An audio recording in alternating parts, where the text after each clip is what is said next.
Welcome to the Rational Egoist. I'm your host, Michael Leibowitz.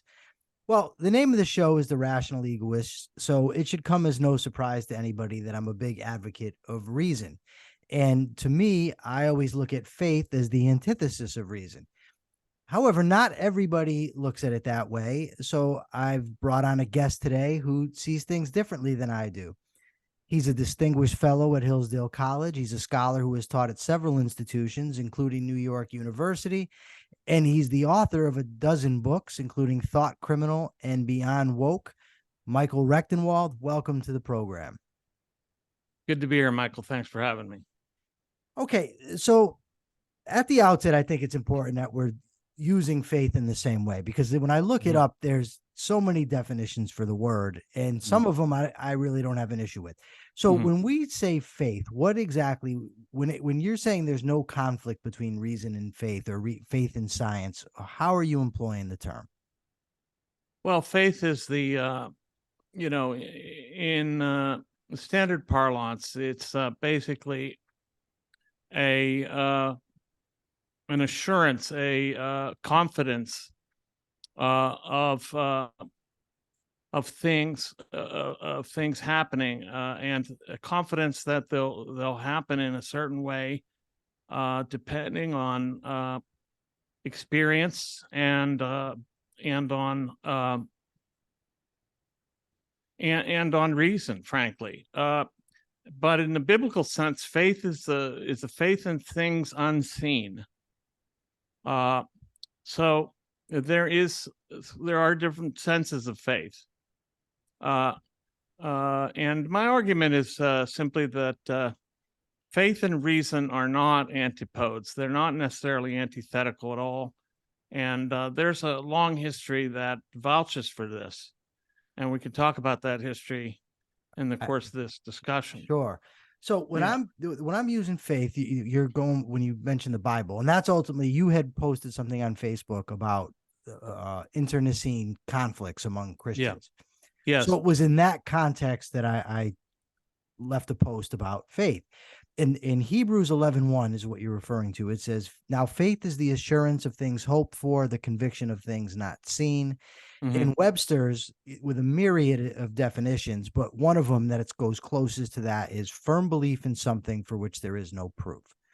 So yeah, that definition I find problematic, but okay, so you wouldn't go that far. I wouldn't say that faith necessarily means there's no proof at all.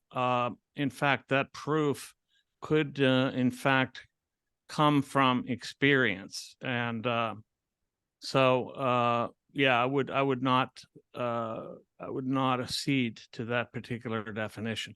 By the way, to add a little bit to your introduction, I'm also an historian of history of science. I'm also a scholar in the history of science, and have written many articles and several books in that area. So that's the perspective also that I'm coming from. Okay. Yeah. Especially as pertains to the 19th century, right? That's correct. You had a lot of focus on the 19th century. Yes. Okay. So when you say it's based on experience, what it sounds to me that you're talking about is a type of induction, that this happens over and over again. So therefore, it seems to me it's going to happen again. That's not how, when people say there's a conflict between faith and reason, it seems to me that is reason.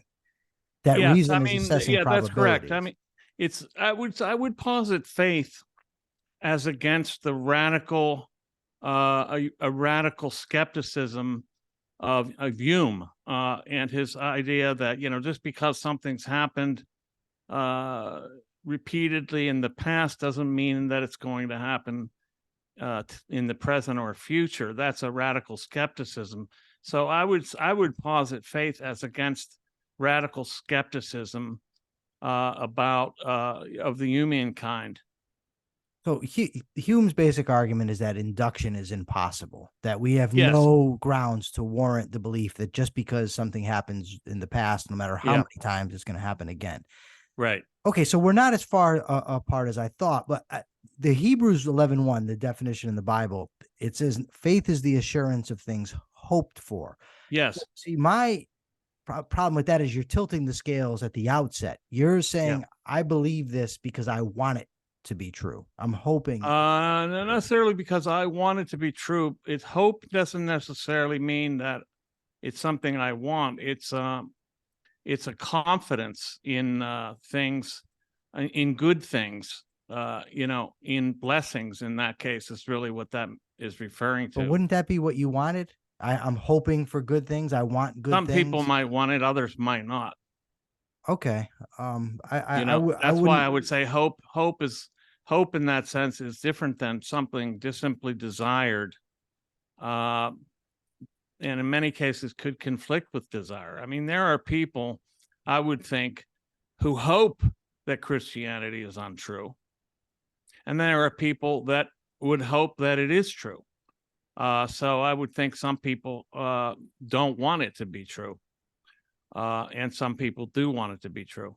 Right. But then hope would be equated with want in either one of those two cases you just gave. Well, there's a difference, though, because faith with hope means that there's a confidence that it is true. Okay. So one thing that you brought to my attention, I had never heard of it before, was the controversy over the conflict thesis. Yes. So, but what is the conflict thesis? Okay. This is first of all, this is a 19th century development. So this very idea that science and reason, or science and religion, or science and faith are antithetical to each other, is a 19th century development. This is pointed out very clearly by John Hedley Brooke in his book called Science and Religion, in which he traces three possible attitudes of the relation, or three possible configurations, I should say, of the relationship between science and religion. One is the conflict thesis, and that is the idea that as science advances, religion retreats, and therefore religion battles and then eventually retreats because science is necessarily in opposition to religion.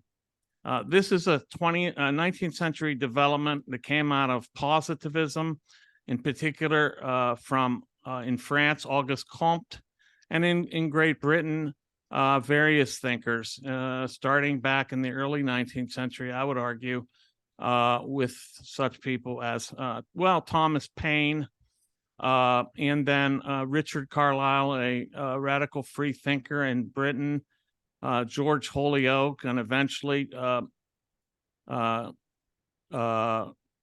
Huxley, T.H. Huxley, Thomas Huxley.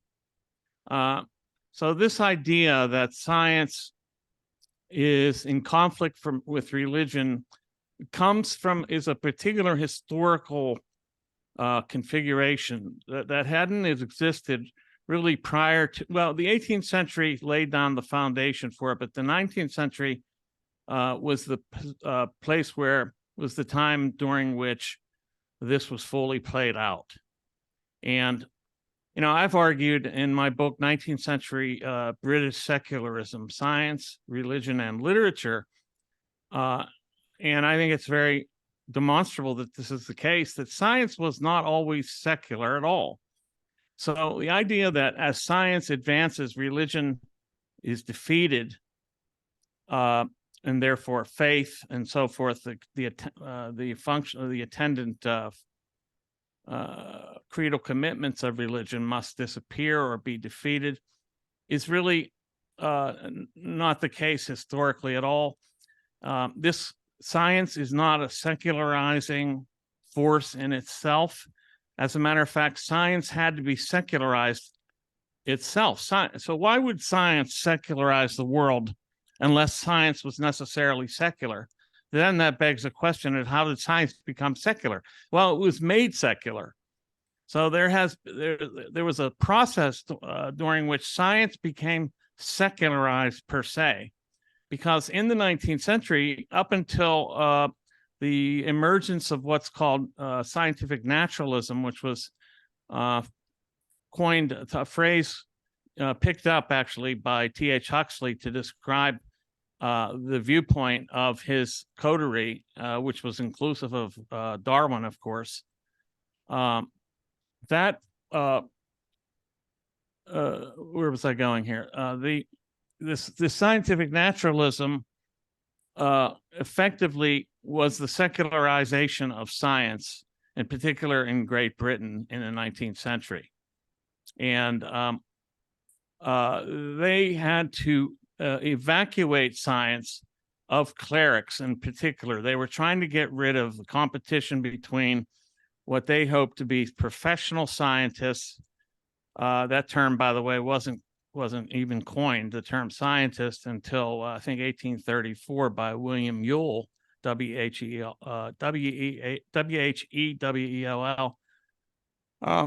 But because previously scientists were called natural philosophers, and that's significant because this idea of this conflict between science and religion it's a back formation or a back projection from the 19th century onto the past.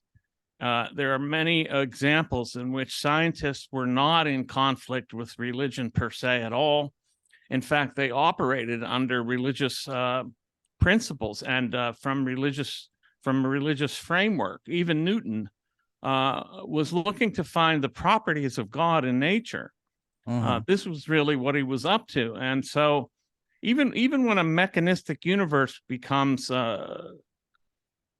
into play in the 17th century, the idea that matter was inert still left the question of how did it move then? And then that the motion of matter was ascribed to God. And even when the universe was conceived of as a clock, there was a sense in which that mechanical structure had to be superintended to continue to run properly. It wasn't as if everybody believed that the universe was just a clock that was somehow wound up and then ran on its own forever autonomously. Rather, there was a sense of godly superintendence over the universe. In the 19th century, a number of thinkers brought about this idea that science and religion were in conflict. One was Auguste Comte, who was a French sociologist, in fact, the father of sociology itself. And he said that human beings go through three stages: the theological, the metaphysical, and the scientific or positive. And that this is the progression. This is like a progression narrative that, they're most primitive when they are theological, they are less primitive, but still somewhat primitive in the metaphysical. And when they finally attain to scientific, they are fully mature human beings and human societies. So that idea that there's a necessary progress from religious thinking to mature scientific thinking is really a product not of science, but really, or reason, but it's a product of people that wanted to, in fact, grind that axe. In fact, much of the so-called conflict between science and religion was not even waged by so-called scientists or natural philosophers. It was actually waged by ancillary figures who wanted to see in science an anti-religious or counter-religious or evidence of lack of spirituality or the supernatural, etc., in the world. So that's effectively the conflict thesis. Is this idea that science and religion are always butting heads. This is just not true historically. There's another thesis about the relationship between science and religion. It's called it's the idea that they operate in two different spheres. One is the sphere of values, that's religion, and the other is in the sphere of facts, that's science. This was popularized in the 20th century by Stephen Jay Gould in his notion of noma, the non-overlapping magisteria. Yeah. Okay. Hold on 1 second. Because you said a lot and I don't want to forget. So first of all, the conflict thesis, it says that they're necessarily hostile to one another. Yes. Not just that they're not compatible, but That's that there's correct. going to be a sort of a warring between That's the two. correct. That's right. But wouldn't it?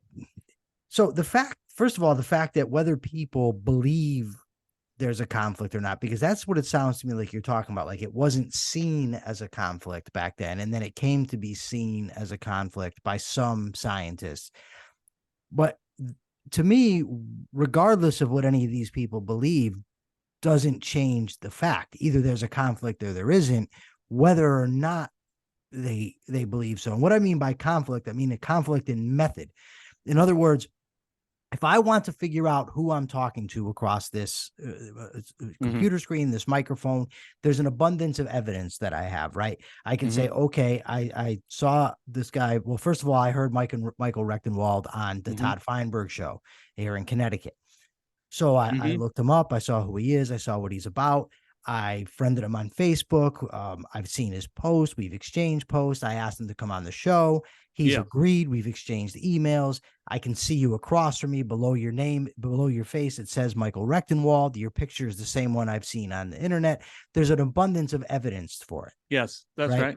So I'm using reason to draw that conclusion, as opposed to just at the beginning saying, none of this matters. I just know who Michael Rectenwald is and I have faith in it.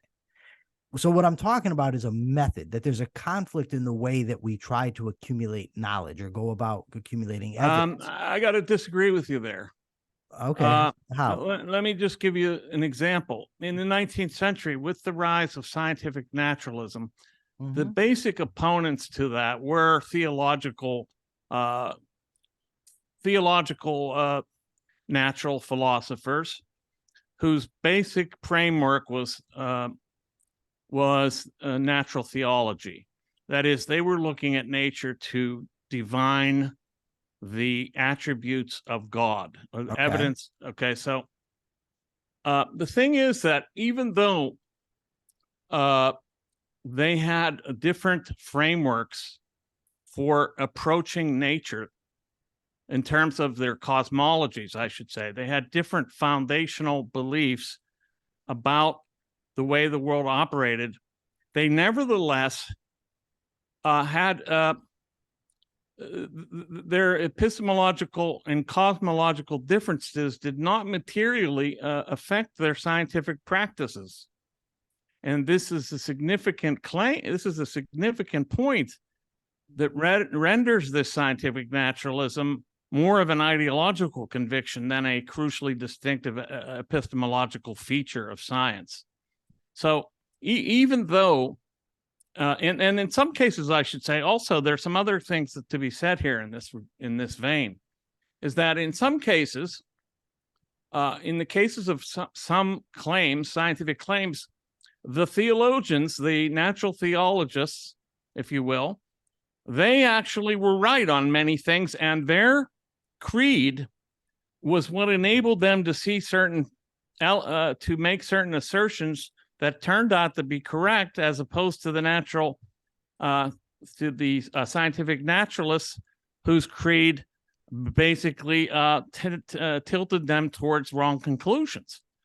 Interestingly, one of them is the question of thermodynamics, the second law of thermodynamics, which is basically entropy. Because John Tyndall, a physicist, was so bent on the idea of an endlessly machine, cyclical universe, he could not square his physics with the second law of thermodynamics, or entropy, that in effect things come to an end. Yeah.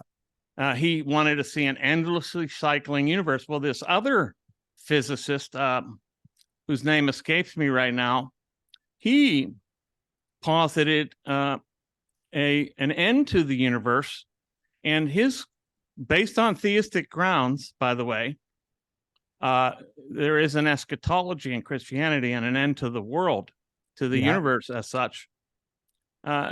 Based on that theistic ground, he was actually able to square his particular physics with the second law of thermodynamics. Okay. How do we And then know there's he another was right? conflict in Hold on one second. How do we know that guy is right? Yeah. Well, we only know he's right to the extent that we accept on faith, I Okay. should add, the second law of thermodynamics. So see, this is the problem I'm having with this is that if I start off with faith, with the assurance of things hoped for, the conviction of things not seen, and this has been evidenced in my experience, and you cite religious experience. I'm going to believe things because I want to believe them, and all the evidence in the world doesn't convince me because I have faith. So therefore, you come with your reason, but I have faith, so I trust it. That's a mistaken idea of faith, because even in the Bible, it says to test all propositions and not to accept propositions until they're tested. Where? So, where in the Bible does it say that? The exact chapter and verse. I'm not a biblical scholar, but I do know this much, having been a seminarian actually in high school. But yeah, there's a sense that in which it's a statement rather that, do not just accept things, test these things yourselves. Because if I remember correctly, Jesus actually tells the people that when they asked him for a sign, which is what they were told they would have, is a sign when the Messiah came, he said, it's a wicked and evil generation that expects a sign, meaning accept me on faith. And we're focused on Christianity, but Christianity conflicts with Islam. Islam conflicts with Buddhism, with Hinduism. So with all these competing ideas, how do we decide what to put our faith in unless we're going to use reason? So in all throughout, it's true that sometimes faith and reason would come to the same conclusion in the same way that a broken clock is right twice a day. But at certain points, they conflict, and then we have to decide. So the theory of evolution clearly conflicts with the biblical story of creation, which is also. I mean, if you understand the biblical story of creation in a fundamentalist way, yes. But when did they start interpreting it? When did Christians start interpreting the fundamentalism? Actually, only arose in the 19th century. When did they start? What I'm saying is, when did Christians come to say that the biblical? And still, many don't. But when would they have said that? And I'm not talking about Jews now, because I understand with Jews, they didn't take the story literally. I'm talking about Christians. When did Christians come to say that Adam and Eve is not a literal story, or that evolution is consistent with the creation story? Okay. I would say, I'll put it differently. I'll give you the answer to the converse question. When did Christians begin to say that Adam and Eve was a literal story, that the creation story is a literal story? This comes about in the 19th century with the rise of fundamentalism. So what did they teach prior to that? They teach basically the idea prior to that, and the idea that I hold actually is that there's truth in the creation story on a different level than we understand the term truth, because the idea of truth has already now in our context been siphoned through the idea that truth pertains to scientific veracity, whereas that's not what truth meant in previous times, and not what it necessarily means now. Truth is something that it's not necessarily dependent upon some sort of empirical findings. It is dependent upon, it has some meaning and substantive veracity on a level that isn't necessarily coordinated with or dependent upon empirical data like that. It's a meaningful truth. It has to do with the meaning of the creation. Like, the idea is that God created the universe in 7 days. This doesn't mean that there's a diurnal, we're looking at a diurnal creation of 7 earthly days or anything like that. It's a meaningful statement that's true in a different sense, not in a scientific sense. Well, how could it? In what sense is it true, and how? What do we mean by truth at this It's a point? it's a metaphorical, what we would call now metaphor. It's true in a metaphorical sense. Okay, what does that mean? It means that there's something true about the statement that God created the universe, and there's something true about the fact that it took a certain amount of time for him to do so. And there's something true about the fact that human beings were created in God's image. And this is not like some sort of we can't derive a scientific experiment to demonstrate this. This is a truth that is true metaphorically rather than literally, if you will. It's a figurative truth. Okay, so truth to me, what it means is it's an idea held in my head, in my mind, that corresponds to actually existing things.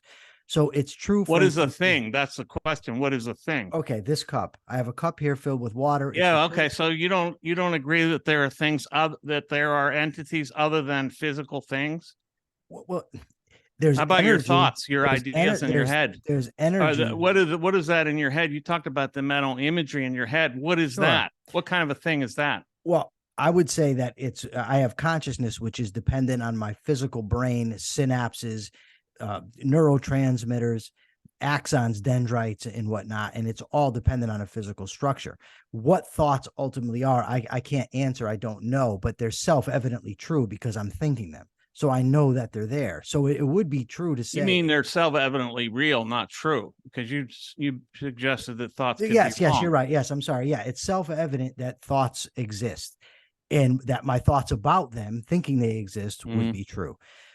But when you say, I don't have a cognitive referent. When you say that this metaphor about God creating the world in 7 days, that it's a metaphor, referring to what? And metaphors, as far as I can, it refers to ordinary experience. It refers to ordinary experience and takes from ordinary experience a figurative correspondence to that experience. It posits something from our ordinary experience and says, this creation is like that. Okay. This experience that we're having is derived from something like this. So there is it's a different cognitive plane than simply some sort of like material empirical cause and effect. So how do we? First of all, there's other things. I mean, there's the Adam being created out of the dust of the ground. There's Eve being created from Adam's side. Then, of course, we have the talking serpent. We have in the Bible, we have a woman being turned into a pillar of salt. We have Elijah ascending into the heavens on a chariot. We have Christ dead for 3 days, rising. All these things, and then ascending into heaven. Catholics, of course, believe that Mary ascended as well. In Islam, they have the myth that Muhammad ascended on a horse. So there's all types of things that plainly conflict with reason and reality. But you're saying that they have a truth to them. Well, how do we figure out what that truth is? And if you say, well, this means this, and I say, well, to me, it means this. How do we settle that? How do we settle that is, Sure. how do I settle it personally? Is that I settle it in conversation with that text. I settle it in conversation with the text, and that is the Bible, or the Word, as we would call it as Christians. Yes. So you're saying that is there an objective truth to the creation story? Oh, yes. There's an objective truth, but the representation of it is figurative.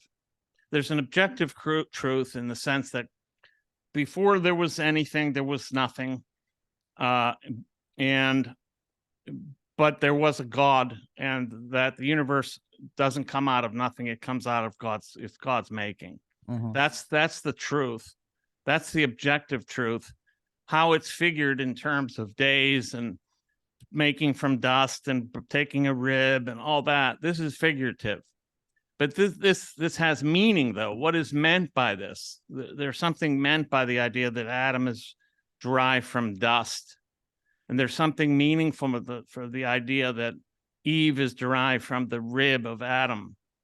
What's meant there is something figurative, and I won't go into the levels of meaning of all that, but it's significant to say that God said basically, look, I created this person out of dust. And also at the same time, they are in my image and likeness. So there's two elements there. There's the idea that they share in something of the divine in his image, and also that they are coming from dirt, okay? Which means that they're not God. So these are the two things that I derive from those elements of the creation story.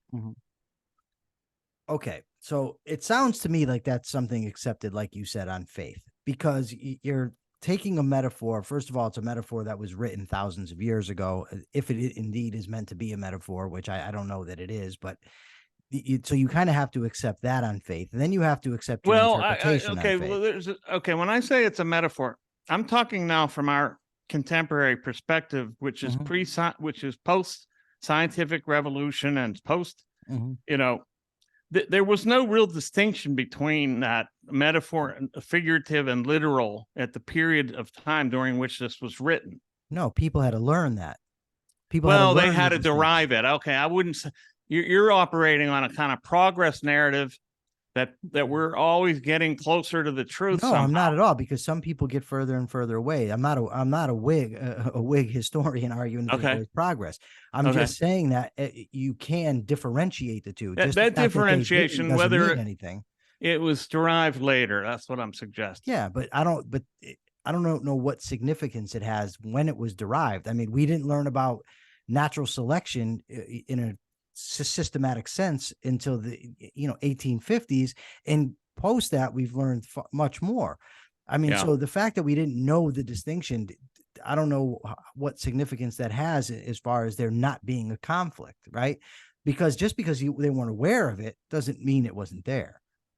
Yes, but that's not what I'm saying. What I'm saying is, here, in the terms of figurative and literal, you're saying whether they meant it figuratively or not. I'm saying it would be impossible at that time to mean it figuratively, because they didn't draw that distinction. So I'm saying that at the time it was written, it wasn't meant figuratively. It was just meant to be the truth. It was meant literally. No. I've said there was no distinction between figurative and literal. No, I got it. So, but they write this down if I'm Moses, right, or if I'm the people following Moses, or I'm in the Academy of Ezra, and I'm reading this text. At that time, the people reading it, do they think that this is a description of the way things actually occurred, or do they think it's a description that's meant to be taken metaphorically? In which case, then it's going to be subject to extreme interpretation. I think it's the distinction that they didn't draw. Okay. That's all I can say there. Okay. So the entire thing, right, is contingent on a belief in God, which itself is faith-based. And this goes to the heart of what we're talking about with whether there's a conflict between faith and reason. Reason cannot sanction such a being. Faith can. No, well, I should say, I know that you don't like history, but I love history. Faith has operated in conjunction with reason for ages. I didn't deny that. I mean, people who operated under a principle of faith have used their reason perfectly in connection with nature and other things. Sure.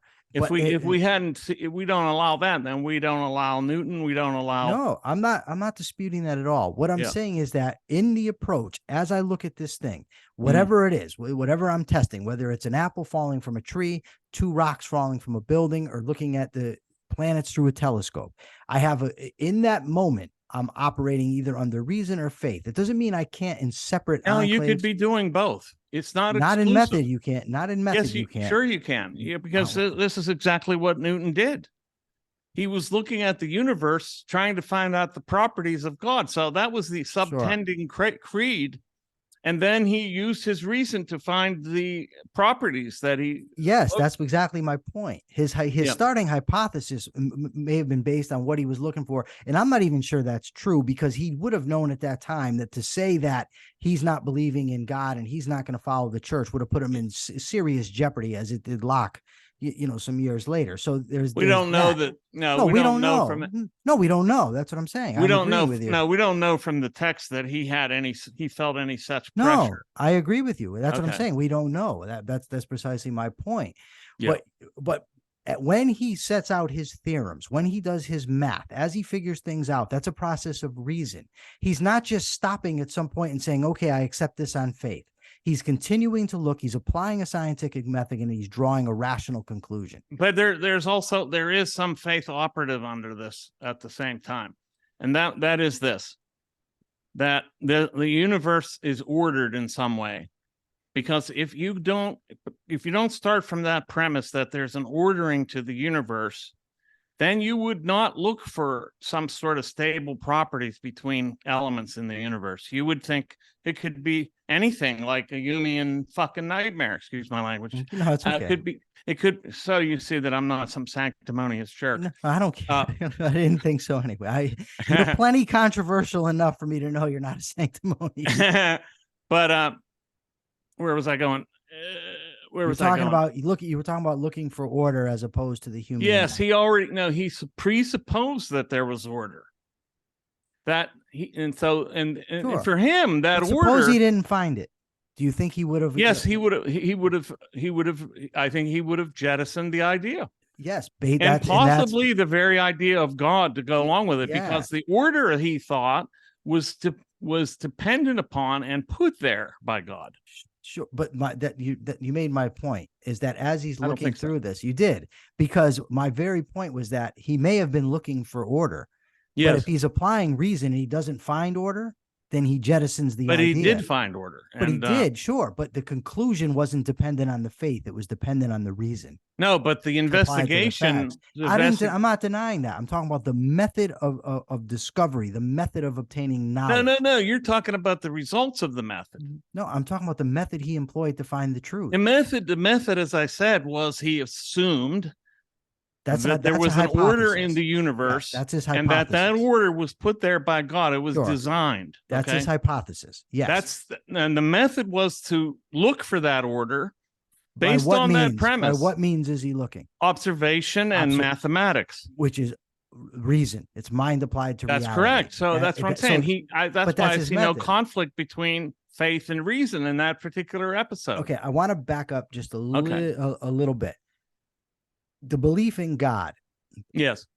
Are you an adherent? Do you believe, say, in creationism, in intelligent design, or is God just something to be accepted on faith? I'm not a believer in intelligent design or natural selection. I think that hold on, you're not a believer in natural selection as far as I'm not evolution? A believer in natural selection. I think that it's a hypothesis, and there's also a theory, or it's attained the status of a theory in science. Obviously, I'm not going to argue with that. Mm-hmm. And then there's another standpoint, which is creationism, intelligent design per se. Now that argument's ongoing. I think that there are some very interesting thinkers out there that aren't some sort of fanatics, like Stephen C. Meyer, who's writing about intelligent design, and he has a newest book. I think it's called the Reemergence or something of the God Hypothesis. Stephen C. Meyer, and he's got some very, very, very compelling arguments. Now that doesn't mean I believe in them. Sure, but I'm saying I'm able to maintain skepticism about various postulates. Okay, because you've been going 35 minutes, but we can go. But I want to get your take on ethics. Okay. What is the status of ethics? Is ethics something that can be discovered rationally in your view, or is it just a faith does there have to be, I guess, a God or a faith to Well, have I would ethics? say that ethics can be discovered rationally. Okay. And I've written about this actually. I wrote a paper contra William Lane Craig, saying that we could discover morality objectively, that it doesn't depend on religion and or faith, and that it doesn't depend on revelation. And I probably stand by that paper at this point. Although, but to postulate, to go a little further, where I have altered my view of it, is that I think that's ultimately established by the divine. But that's not necessary to believe that in order to discover ethics. So basically, it's like a Saadia Guyom or a Thomas Aquinas, where you think that the stuff comes from God, and you can get it from You can reading the discover it religious texts rationally. or discover it rationally. Yes. Okay. So what is the ethical system that you've laid out in the paper that you wrote? Oh, I laid out that that that morality could be discerned from objectively, and it's based on a propositional method, and that is you can assert something and a proposition that is self-refuting and likewise can be dismissed as unethical on those grounds. I can't, this paper's written, let's see, we're looking at 2007. So it's been quite a while, and I don't read my papers over and over. Okay. Though sometimes I did. I did some research on my own work before this podcast just to get back into this this controversy, because it's been a while since I've tackled it. But in my book, 19th Century British Secularism, I have a chapter on secularizing science. And it's a chapter that talks about how science wasn't always secular, and there was a process that it went through to become secularized. And that came from cultural forces, not from science intrinsically, but from cultural forces outside of science per se. Now, I couldn't help but notice that you're a distinguished fellow at Hillsdale College, which is it's exciting for me, because one of the very first economics books I read, maybe the fifth one, I don't know, somewhere earlier on, was called Austrian Economics, a Reader, and it was published by Hillsdale College. Yeah. So the Hillsdale has always had a special place for me for that reason. I still have the book. I still go over it from time to time. But they also, they're a big constitutionalist school. They, very history oriented. Yeah. So when it comes, and you're a political guy. Yeah. What are your thoughts on religion's place in politics? Should legislators be passing laws based on religion? Let me think about that, how I would phrase this. I think legislation should follow from the ethical so I think politics could be seen as ethics or morals writ large. Likewise, but I think it depends upon finding the correct principles. For example, in economics, the first principles that I see and that come from the Austrian school as well is that self-ownership. This is the first principle of property. So I'm a proper property rights person through and through.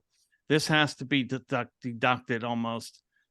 It has to be deducted from, well, as you see in the Austrian school, it's a deductive method that they derive for their principles of economics. It's not empirically based.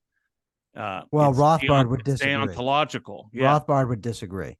I don't know about that. Well, I know 100%. He said that the axiom that human beings act is empirical as it comes. It's based squarely in empirical reality. Okay, well then, Mises and Hoppe would Mises, disagree. sure, yes. In regards to Mises, I haven't read Rothbard's economics, I should say. So I've read Mises, his economics, and Hoppe. I've read Rothbard's treatises on politics and the state, things like that. Yeah, you're right. And his about history Mises, of economics as well as histories of it. He did great histories of economics. So you said something earlier that if I just let it go without asking, I'd get lambasted by probably all my listeners. You're already getting, I can just see the negative comments on what I've said in your comments. I And get I'm blasted anyway. Listen, I spent 25 years in prison. I get criticized just for that. Oh wow, that's you've proved your mettle in the what do you call it? What's that thing where they burn things in the cauldron or whatever it is? Well, what's a baptism by fire? Yes, Crucible's the word I'm crucible. looking for. Yeah. So you mentioned self-ownership. Yeah. So Mises would have never counted such an idea. Hoppe would, Rothbard would. But do you believe that self-ownership precedes the right to life? Precedes it? That's a great question. I think it is, first of all, self-ownership is yes, it precedes the right to life. It is the principle on which the right to life is hinged. Yeah. Okay. So that's why I say that abortion, for example, is unethical, that you're taking away somebody's self-own, they own themselves regardless of whether they're taking up tenancy in the woman's womb. I know the eviction arguments and all that. I know Rothbard on that. I happen to decide for, Ron Paul doesn't, of course, really go into depth, but philosophically, and I've seen Bloch's arguments on this. I don't buy the eviction argument, like the baby's taking up the fetus, as they would call it, is taking up residence. Therefore, Rothbard actually refers to it as a parasite. Yeah. I mean, that to me is disgusting. I believe in the individual has that person is already an individual, and that individual has rights based on self-ownership, and that is that means a right to life. Okay, my last question is this then.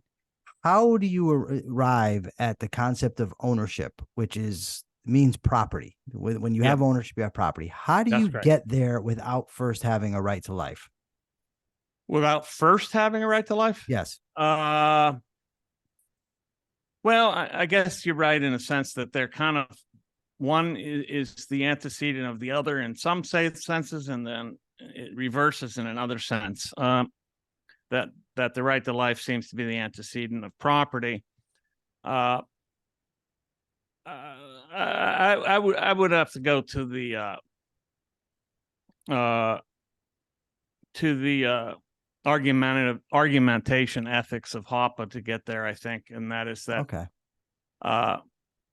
By virtue of the fact that I'm able to speak a position, this implies self-ownership in itself.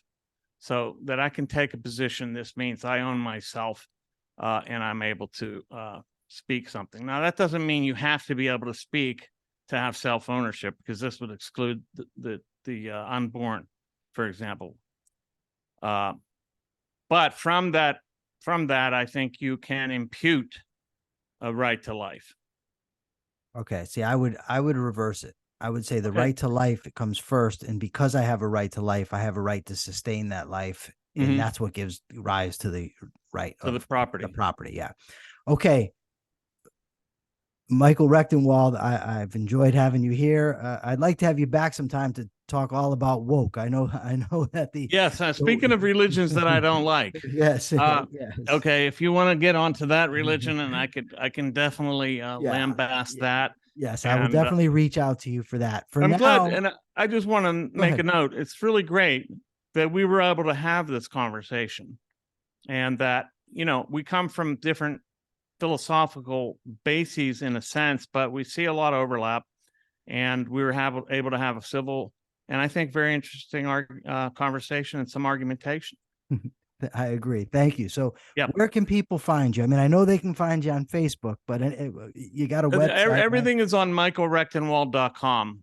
That's Michael Rectenwald, Rectenwald. There's no H, Rectenwald, one word. I'm not a theologian, so you're not going to find like theological argumentation on my site. I'm arguing I've made it a practice in my writing to focus on strictly the material and what is happening there, and with agents that we can identify and with causality that we can trace. So I don't make speculative or what one would call speculative metaphysical assertions in my work, but I have metaphysical underpinnings, which I don't talk about most of the time. All right. Well, thank you very much for being here. And I will definitely be reaching out so you can come on and talk about that other stuff. Okay, great, For Mike. now, this is the Rational Egoist. I'm Michael Leibowitz signing out. Remember, like, share, comment, subscribe. Till next time.